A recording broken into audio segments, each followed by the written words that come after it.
ये है talks news network और आप देख रहे हैं पॉलिटॉक्स, राजनीति का कच्चा चिट्ठा। नगर निगम चुनाव के दूसरे चरण के तहत 3 शहरों के कुल 19,45,575 मतदाताओं में से 11,66,619 वोटर्स ने अपना कर्तव्य निभाते हुए रविवार को 310 वार्डों में से 1287 प्रत्याशियों के भविष्य का फैसला कर दिया।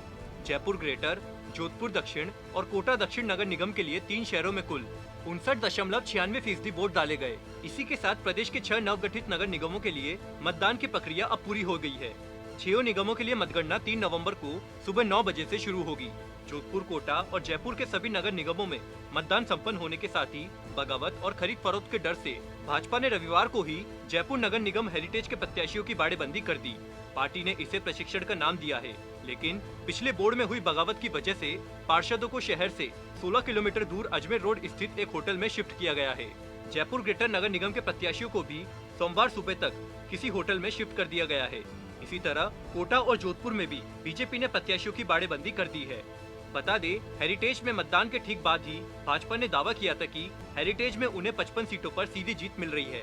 बोर्ड बनाने में दिक्कत नहीं हो, इसलिए भाजपा नेताओं ने बैठक कर पार्षदों को एक होटल में शिफ्ट करने का प्लान बनाया था। लेकिन उच्च स्तरीय पर चर्चा के बाद पार्टी ने तय किया कि नतीजे आने से पहले ही प्रत्याशियों को सुरक्षित स्थान पर शिफ्ट कर दिया जाए। यही वजह है कि आनन फानन में ग्रेटर में मतदान के दौरान ही प्रत्याशियों को बसों के माध्यम से अजमेर रोड स्थित होटल शिफ्ट किया गया है। जानकारी के अनुसार 90 से 95 के बीच प्रत्याशियों को होटल में शिफ्ट किया जा चुका है। अब जैसे ही नतीजे आएंगे, हारे हुए प्रत्याशियों को घर भेज दिया जाएगा। बीजेपी सूत्रों ने बताया कि 3 नवंबर को नगर निगम चुनावों की मतगणना के साथ साथ जैसे जैसे नतीजे आते जाएंगे, वैसे वैसे हारने वाले प्रत्याशियों को उनके घर रवाना कर दिया जाएगा। जीतने वाले पार्षदों की संख्या कितनी है, उस हिसाब से पार्टी आगे की रणनीति तय करेगी। अगर नगर निगम बोर्ड बनाने लायक या उसके आसपास भाजपा प्रत्याशी जीतते हैं तो पार्टी कोई रिस्क नहीं लेगी और जीते हुए सभी पार्षदों को महापौर चुनाव होने तक होटल में ही रखा जाएगा। पार्षद के बाद मेयर चुनाव के बीच लंबा अंतराल बना वजह। बता दे, महापौर का चुनाव 10 नवंबर को होने हैं। ऐसे में मतगणना और महापौर चुनाव के बीच लंबा अंतराल होने से पार्टी को डर है कि पार्षद इधर उधर ना हो जाए, इसलिए उन्हें शिफ्ट किया गया है। बीजेपी दावा कर रही है कि हेरिटेज व ग्रेटर उसका बोर्ड बनेगा। भाजपा प्रदेश अध्यक्ष डॉक्टर सतीश पूनिया ने ग्रेटर के मतदान के बाद रविवार को कहा, प्रशिक्षण के नाम पर बाड़ेबंदी की बात कोई नई नहीं है। राजनीतिक दलों में इस प्रकार की चीजें होना स्वाभाविक है। पहले जैसी गलती नहीं दोहराना चाहती बीजेपी। 2018 में विधानसभा चुनाव के बाद तत्कालीन महापौर अशोक लाहौटी सांगानेर से विधायक चुने गए थे। उनके महापौर पद से हटने के बाद भाजपा ने तत्कालीन उप महापौर मनोज भारद्वाज को महापौर पद का प्रत्याशी बनाया था, लेकिन भाजपा पार्षद विष्णु लाटा ने बागी होकर मनोज भारद्वाज के सामने पर्चा भर दिया। नवनिर्माण बोर्ड में भाजपा के 64 और कांग्रेस के 18 पार्षद थे, लेकिन बीजेपी के कुछ पार्षदों की बगावत की वजह से भारद्वाज हार गए और लाटा महापौर बन गए। तब भी भाजपा ने बाड़ेबंदी की थी, लेकिन कामयाब नहीं हो पाई थी। हमें बाड़ेबंदी की जरूरत नहीं, निगम चुनाव में मिलेगा स्पष्ट बहुमत, खाचरियावाद। नगर निगम चुनावों में मतदान खत्म होने के बाद एक तरफ जहां भाजपा अपने प्रत्याशियों की बाड़ेबंदी में जुट गई है, वहीं कांग्रेस का कहना है कि उसे बाड़ेबंदी की जरूरत नहीं है। निगम चुनाव में कांग्रेस को स्पष्ट बहुमत मिलेगा। परिवहन मंत्री व जिला कांग्रेस अध्यक्ष प्रताप सिंह खाचरियावास ने कहा कि जयपुर, जोधपुर और कोटा में दूसरे दौर के चुनाव में जयपुर ग्रेटर नगर निगम और जोधपुर, कोटा के निगम चुनाव में कांग्रेस पार्टी स्पष्ट बहुमत हासिल करेगी।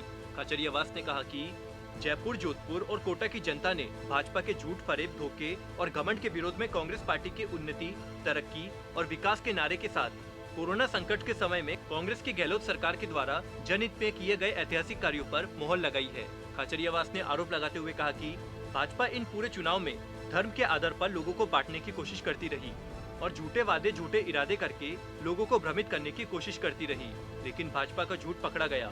विजन डॉक्यूमेंट में भाजपा का धोखा और जनता के साथ किए गए छलावे को लोगों ने पकड़ लिया। भाजपा की इस मामले में खूब हंसी उड़ी। भाजपा ने जो वादे विजन डॉक्यूमेंट में किए हैं, वो वादे कांग्रेस की सरकार पूरे कर सकती है। आपको बता दे, कांग्रेस जीत को लेकर इसलिए भी ज्यादा उत्साहित नजर आ रही है क्योंकि हेरिटेज के 100 में से करीब 40 वार्ड मुस्लिम बाहुल्य आबादी वाले हैं।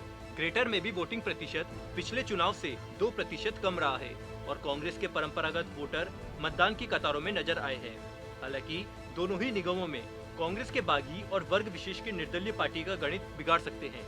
महापौर का चुनाव 10 नवंबर को। राज्य निर्वाचन आयोग PS मेहरा ने बताया कि महापौर पद के लिए 4 नवंबर को लोक सूचना जारी होगी। नामांकन पेश करने की अंतिम तिथि 5 नवंबर और नाम वापसी की तिथि 7 नवंबर होगी।